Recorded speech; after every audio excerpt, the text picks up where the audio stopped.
When we start learning to draw, we start with fairly basic subjects in a fairly simple form. And this is a good way to start. The problem with it is, though, the relative simplicity of what we're trying to draw can sometimes hide the fact that we haven't captured our subject as accurately as we need to, because there aren't that many things in it, and the things that we've got are fairly well spaced out. This can encourage us to think that we're doing better than we really are, and rather than finding the problems we have with our drawing, we think we're close enough to move on. But when we start more complex subjects, because there are so many more elements to squeeze into the same space, we're going to have a very difficult time doing it if we haven't developed the skills we need with the more basic subjects. And we run the risk of learning to accept problems in our drawing because we haven't learned to spot them early enough.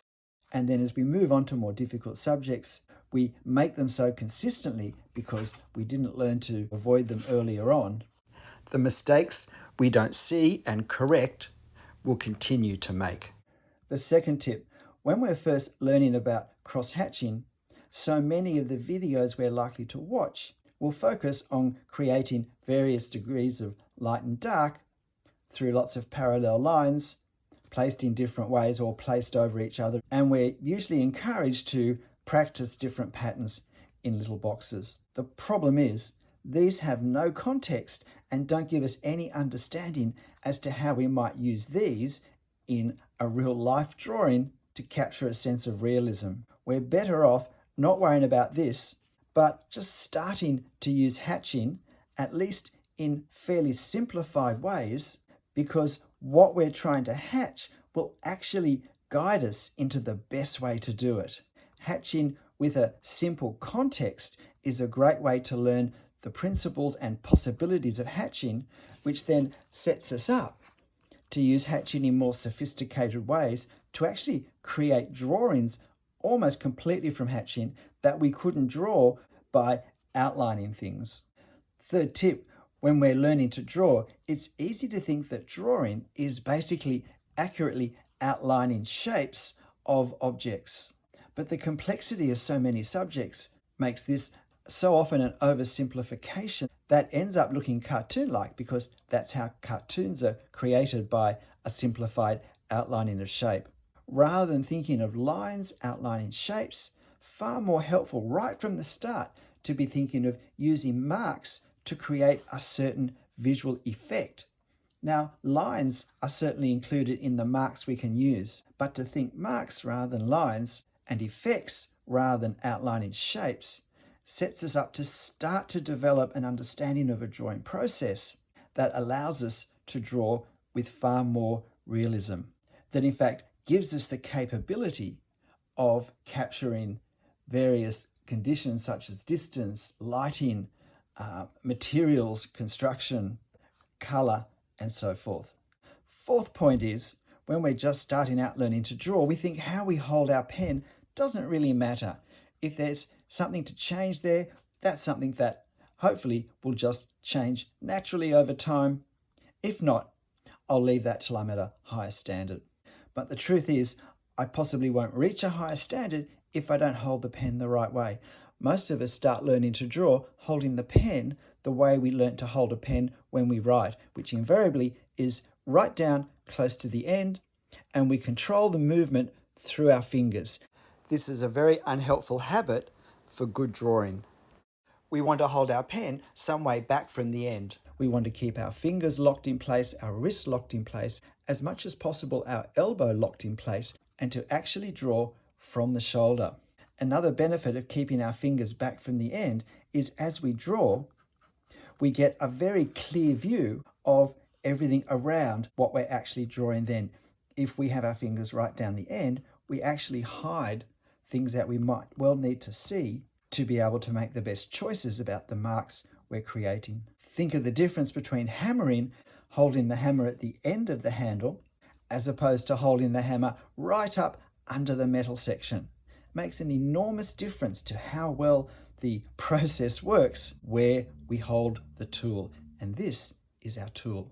The fifth point is, whatever we draw, when we're learning to draw, we need to consider perspective. It's particularly imperative and obvious when we're drawing architecture. The first thing to think about when we're looking at perspective is not to rush to the angles, but actually to work out, where is eye level? Eye level is the level of our eyes looking at this scene, or probably more common, the level the camera was being held in relation to the subject. One way to do this is to work out where the horizontal line is, because that happens at eye level. Above eye level, the horizontal lines increase in angle as they get higher. Below eye level, they increase, but in the other direction as they move further away from eye level. If we work out, though, exactly where eye level is, and it's the same across the entire drawing, not just one part of it, from the very first marks, we're going to have the best chance of plotting the change in angles accurately, whether we're going up or down. When we draw complex subjects, think of perhaps a tree, it's easy to get overwhelmed by the complexity of the detail when we're starting out, and to start the habit of drawing a pattern, such as a squiggly line, to represent something which overwhelms us with its complexity. But if our aim is to draw with a sense of realism, this is not going to take us there.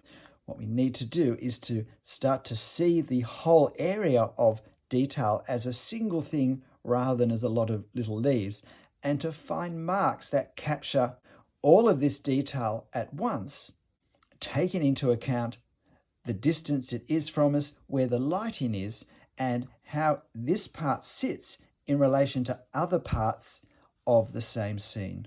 I have a playlist on drawing the effect of detail, showing how it might look in a whole range of different types of subjects. The seventh tip is really not to fall into a very limiting way of thinking about drawing, but it seems to be almost by default what we think we should be doing when we start to draw, and that's that when we draw from a photo, our challenge is to do our drawing as accurately as possible as a copy of our photo, which becomes difficult when we have lots of detail that we feel obliged to draw as accurately as I can, and particularly if we're drawing with a pen, can feel impossible to draw, such as these far distant hills. What we need to realize is this photo is actually our inspiration, it's our reference, it's our starting point. And remember, if we copy a photograph exactly, we're actually going to copy, or at least try to copy, the weaknesses that a photo has, as well as its strengths. We need to have the confidence to understand that our reference is actually a springboard from which we can now bring our creativity and our imagination, and we actually create something that is different, if not just that we have to interpret a photographic visual appearance into one created with black ink on paper. The photo is always our starting point, but our aim should always be in some way to bring our creativity to it.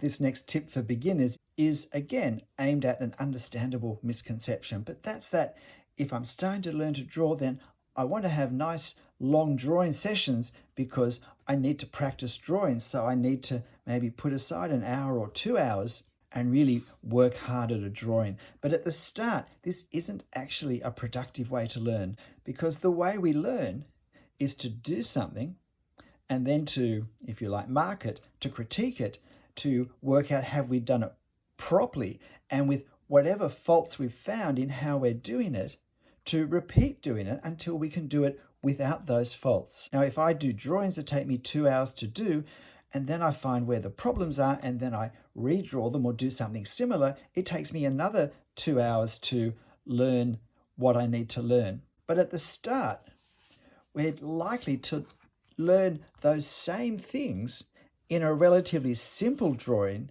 because we're likely to make the same mistakes we'll make all over the place here,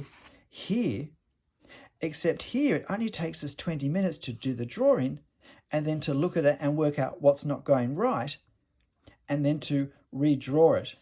In other words, we make our learning cycle much shorter. And we learn from the number of learning cycles we go through, not from the total length of time we spend drawing.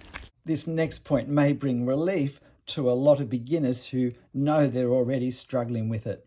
When we first try to learn perspective, we watch perspective videos that invariably have something such as this.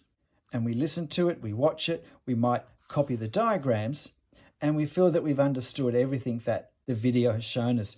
But when we go to draw, we find that we can't make this fit with the real life situations that we see or that we want to create. And we think the problem is that we're not capable of understanding what this actually means. The real problem is this is a highly oversimplified version of perspective, and it doesn't apply if we're going uphill or downhill, if the street is moving around a corner, or if the buildings on it aren't at right angles or parallel to each other. Perspective in a given scene will only look like this if the entire scene is on a perfectly flat plane and all the buildings are oriented all parallel or at right angles to each other. The problem is the videos don't tell us what they haven't told us, and then when we don't have that information, we think it's because we couldn't understand the video properly, not that the video was lacking. This next point is, don't start learning to draw using pencil if you really want to learn how to draw in ink, thinking that with pencil, well, it's going to be easier because you can erase mistakes. Work out what you want to actually learn to draw to be able to do, and then if it's pencil, then start drawing in pencil. If it's ink, start drawing with ink. Start with whichever you want to learn to use, because while there is some overlap in skills, there are many aspects of drawing that are totally different whether we're drawing with ink or with pencil. So we should start the way we want to finish, because then we'll get to where we want to finish sooner and we won't learn things that we have to unlearn. This next tip is, if I'm not doing a course, if I don't have a teacher, if I have to do everything myself, and that is, I need to perform a very important task a teacher does, which is to basically mark my work, to critique what I've done. When I finish, before I rush to go on to the next subject, the next drawing, I need to look hard and work out, are there any things that I've not done well? Are there any things that, even if the drawing sort of looks okay, I need to take on board? Maybe my perspective angles haven't been correct. Or maybe I haven't done some of the darker areas dark enough. It's not that I'm trying to beat myself up. I'm trying to give myself direction, focus on what I need to improve on. It can be very helpful if we have a drawing that has a number of issues to simply repeat this drawing very soon after, putting into practice all the things we've learned from our critiquing. Or we may learn that we've actually pushed too far too quickly and we need to pull back a little and do some simpler subjects more accurately before we move on to whatever level of complexity we've just done. If I repeatedly make mistakes without realizing I've made them, eventually I could lose the ability to see the mistakes because I become so used to seeing things look that way. And if you're finding these tips interesting, please hit the like button for me. And this next point is, particularly when we're at the beginner stage of drawing, it's easy to think that all the problems in our drawings, to whatever degree they don't look like how we want them to look, they don't look the way the reference looks, come from a lack of drawing skill, a lack of technique skill, or a lack of practicing the techniques that we've learned. When in my experience with students, the overwhelmingly greater problem is a lack of observation. It's easy not to appreciate when we start drawing that the sort of observation we need and we use and we've practiced in everyday life simply isn't the same as the sort of observation that we need to have when we draw. It's just not adequate. We need to see things when we're drawing that we don't have to see when we're just looking at things to understand them, to go about everyday life. It's only when we carefully observe for drawing that we start to learn the various points of any object that we need to really focus on, and we learn to perceive spatial relationships between various parts. And we need to observe in a way that we get enough detail about detail that we can start to translate that into marks that will convey the effect of that detail on our paper. Everything in the end comes down to having observed what I need to observe. Troubles with proportion are often because we haven't observed the necessary proportions in our reference clearly enough, which means when we put the ink on the paper or the pencil, whatever, we're actually guessing rather than transferring from our reference. G'day, I'm Stephen Travers. If you're starting out on a drawing journey, congratulations. It's a great experience to go through. It will have its frustrations, but it will have its joys as well. So whatever you're drawing at whatever level and however it turns out, make sure you have fun. I'll see you next time. Bye.